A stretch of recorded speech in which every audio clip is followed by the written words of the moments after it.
Hello and welcome to For Yoga Teachers. This podcast has been designed to help yoga teachers teach with passion, avoid burnout, and earn a fair living. This episode is basically the epitome of why this podcast exists in the first place. When we boil it down, it's about teaching what you love and making a fair living from that. I always say that teaching yoga might not, probably won't make you a millionaire, but it should pay rent, it should pay mortgage, it should put food on the table, it should pay all of the bills and leave maybe a little bit left over. Our Yoga Nidra and Yoga Wisdom training is £400. Do I believe that you can earn that back teaching Yoga Nidra? Yes, I wholeheartedly do. In fact, I believe that you can earn back multiples of that.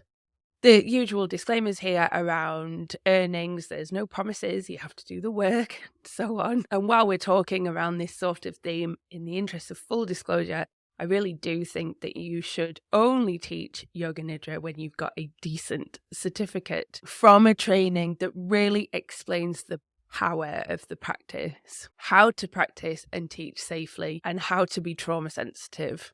So everything that follows assumes that you have done or that you will do a decent qualification. But that aside, this episode breaks down the ways that you can bring Yoga Nidra into your offerings and into your teachings to benefit you and your yogis. We'll be looking at different ways to share and charge for Yoga Nidra. If you do fancy joining our Yoga Nidra and Yoga Wisdom training, it's at Yoga Hero in Leeds and it's £400 and it's really good and it's really relaxing. Okay, here we go. Ways to share Yoga Nidra. Weekly Yoga Nidra classes. And let's start with the obvious. And like we've said approximately 7,000 times on this podcast, you should consider taking on any additional weekly classes very, very carefully indeed, including factoring in planning time, travel time, admin time, and so on. Adding Yoga Nidra onto your existing classes. This can be a really lovely way to share Yoga Nidra rather than having to set up a whole new offering. You either officially or unofficially include Yoga Nidra in your classes. Officially would be changing, for example, a slow flow class to be slow flow and Yoga Nidra. Adding Yoga Nidra unofficially into your classes shouldn't be done in a stealth way. Yoga Nidra is exceptionally powerful, and if you don't include the name Yoga Nidra and the explanation in your class information, people aren't going to know that it's going to be happening, and you shouldn't spring it on them unannounced. You need everyone's go ahead before bringing it into class, so just bear that in mind. But this approach, adding Yoga Nidra into your existing classes, means people can at least get a taster without investing in something new, and you can share Yoga Nidra without taking the risk of adding another offering onto your services. In terms of pricing for this, you could pitch it as a free taster. This doesn't really work if they've already paid for the class, but if you're adding on an optional 15 minutes for free, then it is a free taster. This would work really great if you have another offering, like a workshop coming up, and you can encourage bookings after class. Yoga Nidra workshops. Workshops could be exclusively Yoga Nidra, or you could add Yoga Nidra onto something else. Yin and restorative work really, really well. Or you could do something way more yin and yang, like a full service workshop like Power Flow and Yoga Nidra, or Rocket and Yoga Nidra. Wow, I would definitely come to that. For workshops like that, you could even pair it with another yoga teacher and pull your yogis and get the workshop to capacity. If you have a space or a studio already, you will probably find that Yoga Nidra workshops sell out or fill up without too much work on your behalf. Quick side note here, if you don't already have a space, listen to episode 8, Renting a Space for Yoga, to help you find the right space for your needs. In terms of charging for your workshops, usually yoga teachers have a set price for workshops that's pretty much double the price of a class. based on the preparation work, the rarity of the offering, and if there's anything added on like coffee or cake or networking or what have you. You could always price an early bird ticket to encourage early signups too, which gives you a bit of an idea of how popular the workshop is going to be. Courses. Again, a course could be exclusively Yoga Nidra. There's some real value in getting people to commit to practicing Yoga Nidra like every Tuesday evening for 4 weeks. They're probably going to feel amazing. But you could also weave it into courses that have a wider focus. For example, a 4-week introduction to yoga beyond the poses. To set pricing for your courses, you can almost price it like each session is a workshop and go from there.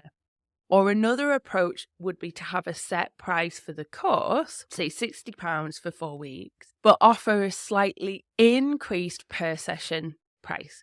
So £60 for 4 weeks would work out £15 per session. If you were to increase each session a bit, that would be something like £17.50 or £20 a session. You might just make a little bit of extra income and reach a couple of extra people by offering those individual sessions. Retreats. Oh, I feel relaxed just even thinking about an exclusively Yoga Nidra retreat. A retreat is such a wonderful time and place to offer Yoga Nidra. Whether your retreat is a half day, or a full week, bringing Yoga Nidra to the retreat can add a very impactful layer of rest and release and acceptance and insight. And it doesn't have to be in the evening. There's a very strong argument for practicing Yoga Nidra in the morning as well. Online. Your classes, workshops, and/or courses could be hosted online. There's just some interesting thinking to do here around duty of care. For example, if someone falls asleep and you're struggling to rouse them, or if your internet drops off and you're not able to bring people out of the Nidra, and so on. So just have a think about those instances and what you might need to do. But if you don't have a studio, if you don't have a lovely, warm, clean, quiet-ish space with lots of props, online might be a very, very feasible option for you. In the workplace, I think offering Yoga Nidra in the workplace would really solve many of the problems that so many people experience at the moment. The need to go faster and faster and faster to do more and achieve more. I think if workplaces offered Yoga Nidra, then 1, they would be facilitating their employees to practice Yoga Nidra, which would be great. But 2, through this offering, they're telling their employees that their health and their rest is really vital. And so I think that this is something that's really worth exploring. So thinking about charging for Yoga Nidra, thinking about paying your investment back, let's look at it this way.